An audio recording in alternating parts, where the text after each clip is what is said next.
Welcome back. Now in this video, we are going to start by creating a product inside of Rocketer. So to do that, we're going to go to the products link,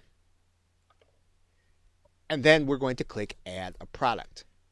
Now once we come to the add a product screen, we can add a product in several different ways. We can do a file download, we can add a serial or a code, or we can add in a service where we will have to deliver an email for the customer to get what it is that we have. Now, if you want to deliver people to a page where they're going to get everything that you have to offer them, you're going to deliver them using the email. You can actually do that easily through the service button. But if you want to give them a download also, as well as a URL, you are going to be able to give them the download in the purchase process and then send them an email subsequently with their download link. So let's start by clicking the file download button. And what we're going to do now is we're going to give our product a title, and we're going to give it a description, and then we're going to give our product an image by uploading it using the choose file button. Once you have your product image in place, you can then click next. Now the next tab that Rocketer is going to bring you to is going to be the settings tab. And we are delivering a file, so what we're going to do is we're going to click choose file, and we can upload any kind of document type. Typically we're talking about a PDF or a zip file.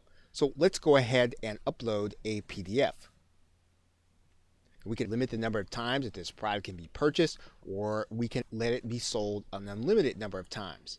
We can limit downloads to a particular purchaser's IP. We can also watermark the PDF with the purchaser's IP and email address. That is one of the advantages of using the PDF with the system. Now, once again, if you have to use and deliver a URL, we're going to be able to do that in section 4. What we're going to do now is we're then going to click next. We are now going to set our price. We can use a fixed price, or we can decide to allow our buyers to pay what they want to pay. But if we want to be more traditional, we can use the pricing alternative. And so what we're going to do is we're going to write in our price. We're going to accept Bitcoin.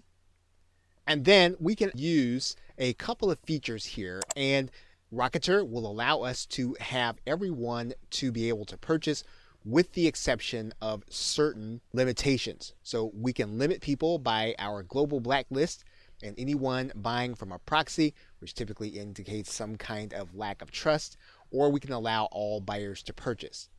The most conservative way to allow people to purchase would be to not accept purchases from people on a global blacklist and proxies. So in this particular case, we're going to use the most conservative method, and then we're going to click next. Now you're going to notice that your buyer is going to have an email sent to them by Rocketer. So if you want to have your buyer sent to a certain URL, you are going to write that URL inside of this email. So for example, you'll notice that they're going to get a link to their file URL. They're going to get a link to the product title.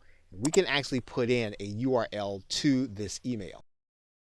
Now, one thing that we can determine at this point is whether or not we're going to have affiliates to be allowed to promote our product. And what we're going to do is we're going to click this box to say yes. We're going to give our affiliates a percentage.